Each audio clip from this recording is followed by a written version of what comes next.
Need to properly cite your sources and create a bibliography in Microsoft Word?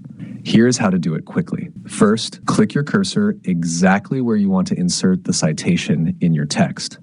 Next, navigate up to the top menu bar and click on the References tab. In the Citations and Bibliography group, click on the Style drop-down menu to choose your required format, such as APA, MLA, or Chicago style. Once selected, click the Insert Citation button right above it and select Add New Source. A window will pop up where you can choose the type of source, like a book, website, or journal article, and fill in the details like the author, title, and year.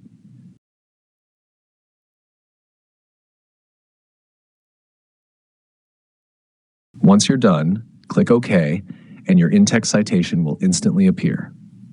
When your document is finished and you're ready to create the full reference list, simply move your cursor to the end of your document, click the Bibliography button in that same top menu, and select your preferred layout to generate your entire reference list automatically.